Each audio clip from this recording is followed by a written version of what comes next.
Hello everyone बच्चों, कैसे हैं आप सब लोग। आज मैं आपके लिए लेके आया हूँ एमपी अस्पताल सहायक भर्ती 2026 के अंतर्गत साइंस यानी कि विज्ञान सीरीज़ टॉपिक केमिकल रिएक्शंस का पार्ट 1। इसमें हम एमसीक्यूज़ देखेंगे और इसके बाद मैं आपके लिए एमसीक्यूज़ का सेकंड वीडियो भी लेकर के आऊँगा। वीडियो को स्टार्ट करते हैं।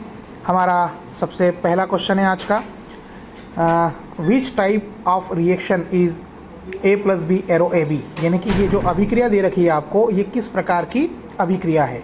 तो देखो, जिन भी अभिक्रियाओं में बच्चों कोई एलिमेंट अगर आपस में प्लस होता है तो उसको हम कॉम्बिनेशन यानी कि संयोजन अभिक्रिया बोलते हैं। तो यहाँ देखो A+B, ये और A और B आपस में मिल रहा है तो ये कॉम्बिनेशन रिएक्शन है। इसको हम अदर तरीके से भी समझ सकते हैं। फॉर एग्जाम्पल, अगर मैं हाइड्रोजन की जो रिएक्शन है वो क्लोरीन से कर दूँ, ठीक है, क्लोरीन से कर दूँ, तो इन दोनों में ये बनेगा हाइड्रोक्लोरिक एसिड यानी कि HCl बनेगा।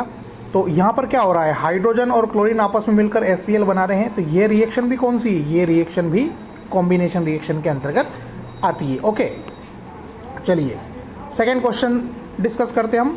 मैग्नीशियम के जलने पर क्या बनता है। तो मैग्नीशियम का फार्मूला होता है Mg, और इसको जलाने के लिए हमको ऑक्सीजन की आवश्यकता होगी। तो ऑक्सीजन का फार्मूला होता है O2। तो मैग्नीशियम जब जलता है तो मैग्नीशियम ऑक्साइड बनता है, ठीक है, MgO बनेगा, मैग्नीशियम ऑक्साइड। मैग्नीशियम को जब भी हम जलाएंगे ऑक्सीजन की हेल्प में तो मैग्नीशियम ऑक्साइड बनेगा। सो ऑप्शन नंबर ए वाला आपका यहाँ पर करेक्ट रहेगा। ओके, चलिए क्वेश्चन नंबर थर्ड की हम बात करें। जिस अभिक्रिया में ऊष्मा निकलती है उसको हम क्या कहते हैं। Reaction in which heat is released is called. जिन अभिक्रियाओं में बच्चों ऊष्मा निकलती है तो ऐसी अभिक्रियाओं को हम एक्सोथर्मिक रिएक्शन कहते हैं, ये भी आप याद रखिए। और जिन अभिक्रियाओं में ऊष्मा अवशोषित होती है यानी कि बाहर से ऊष्मा जब हम लेते हैं तो उसको हम एंडोथर्मिक रिएक्शन कहते हैं। लेकिन यहाँ पर निकलने की बात आई है इसलिए ऐसी अभिक्रियाओं को एक्सोथर्मिक रिएक्शंस कहते हैं, ये भी आप याद रखिएगा, ठीक है।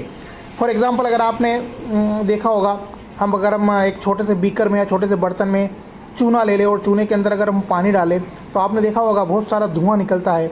तो चूने के अंदर जब पानी डालते हैं हम तो ऊष्मा निकलती है, तो वो एक्सोथर्मिक रिएक्शन का ही उदाहरण है। ओके, क्वेश्चन नंबर 4 की हम बात करते हैं।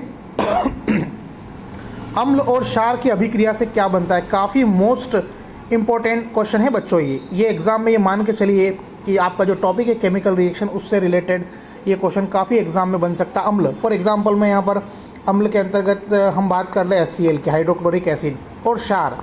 तो क्षार के लिए मैं यहाँ पर ले लेता हूँ क्षार जिसको हम बेस बोलते हैं। तो यहाँ में मैंने पोटेशियम हाइड्रोक्साइड ले लिया। ओके, तो जब इन दोनों की रिएक्शन होती है तो क्या बनता है, ठीक है। तो देखो ये Cl और ये K यानी कि पोटेशियम क्लोराइड।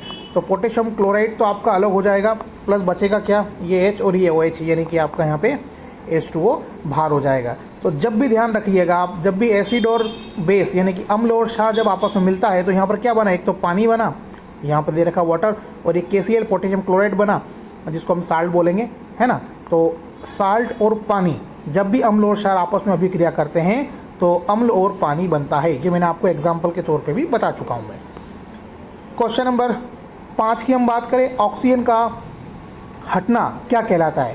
तो ऑक्सीजन जब रिप्लेस होता है ना तो ऐसी अभिक्रिया को हम रिडक्शन कहते हैं। क्वेश्चन नंबर 6 की हम बात करें, लोहे में जंग लगना किसका उदाहरण है। काफ़ी इंपॉर्टेंट क्वेश्चन है, ये एग्जाम में आपके जरूर आएगा। रस्टिंग, लोहे में जंग लगने को रस्टिंग बोलते हैं। तो rusting of iron is an example of. तो लोहे में जंग लगना जो है ऑक्सीकरण का उदाहरण है। और आपसे एग्जाम में जंग का सूत्र भी पूछा जा सकता है कि आयरन का फार्मूला क्या है। तो आयरन का फार्मूला होता है Fe2O3 डॉट XH2O, ये याद रखिएगा आप, XH2O ये जंग का फार्मूला होता है।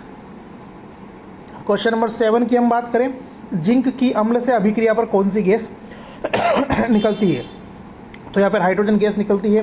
फॉर एग्जांपल हम बात करें जिंक के ऊपर आप अम्ल, कोई सा भी अम्ल ले लीजिए आप, अगर हम यहाँ पे HCl हाइड्रोक्लोरिक एसिड की अभिक्रिया करवाएंगे तो क्या होगा, तो ये जिंक तो इस क्लोरीन से रिएक्शन करके जिंक क्लोराइड बना लेगा अलग से, और यहाँ पर ये जो हाइड्रोजन गैस है आपकी ये निकलेगी। तो जब भी जिंक की अम्ल से अभिक्रिया होती है तो हाइड्रोजन गैस निकलता है, ठीक है। चलिए क्वेश्चन नंबर 8 की हम बात करें, ये आपको एक इक्वेशन दे रखी है, कैल्शियम कार्बोनेट तो ये अपघटन होकर आगे कैल्शियम ऑक्साइड में और कार्बन डाइऑक्साइड में परिवर्तित हो रहा है। तो ये किस प्रकार की अभिक्रिया है आपसे यहाँ पर पूछा है। तो देखो कैल्शियम कार्बोनेट यहाँ पर कैल्शियम ऑक्साइड में बदल रहा है और कार्बन डाइऑक्साइड में, यानी कि टूट रहा है। तो ऐसी अभिक्रियाओं को हम डिकम्पोजिशन अभिक्रिया कहते हैं। ऑप्शन नंबर बी वाला हमारा यहाँ पर करेक्ट हो जाएगा। क्वेश्चन नंबर 9 है हमारा, अम्ल और क्षार की अभिक्रिया से क्या बनता है। तो हम एग्जाम्पल इसको लेकर देखते हैं। अम्ल की अगर हम बात करें तो मैंने यहाँ पे ले लिया एसिड हाइड्रोक्लोरिक एसिड, और क्षार, तो क्षार के लिए मैंने यहाँ पे फिर से ले लिया KOH, ये मैं आपको बता चुका हूँ। तो जब भी अम्ल और क्षार आपस में क्रिया करेगा तो ये K और Cl आपस में रिएक्ट कर लेंगे, तो यहाँ पर बन जाएगा आपका KCl, ठीक है, और प्लस वाटर यहाँ पर बाहर हो जाएगा। यानी कि जब भी अम्ल और क्षार आपस में क्रिया करते हैं तो सॉल्ट और वाटर जरूर बनता है। ये पुनः वापस वही एग्जाम्पल आ गया, कैल्शियम कार्बोनेट कैल्शियम ऑक्साइड और कार्बन डाइऑक्साइड में बदल रहा है। तो किस प्रकार की अभिक्रिया है, ये डिकम्पोजिशन अभिक्रिया इसको हम बोलेंगे।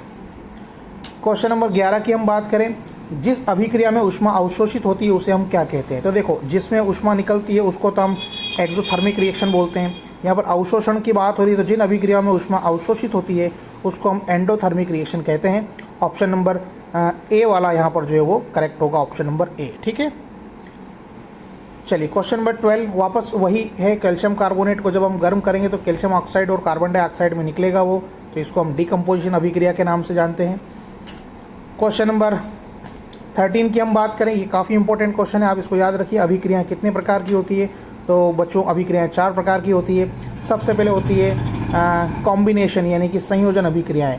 तो जिन अभिक्रियाओं में कोई अणु आपस में जब जुड़ जाता है, फॉर एग्जाम्पल अगर हम बात करें A+B, और अगर ये जुड़ रहे हैं, है ना, तो ये बनेगा AB। तो जिन अभिक्रियाओं में कोई चीज़ जुड़ती है, कोई अणु जुड़ता है, तो उसको हम संयोजन अभिक्रिया के नाम से जानते हैं। एक होती है वियोजन, यानी कि अपघटन क्रिया। मैंने आपको अभी बताया था कैल्शियम कार्बोनेट वाला उदाहरण, उसमें कैल्शियम ऑक्साइड और कार्बन डाइऑक्साइड बना था। तो जिन अभिक्रिया में कोई चीज़ टूट जाती है तो उसको हम वियोजन अभिक्रिया बोलते हैं।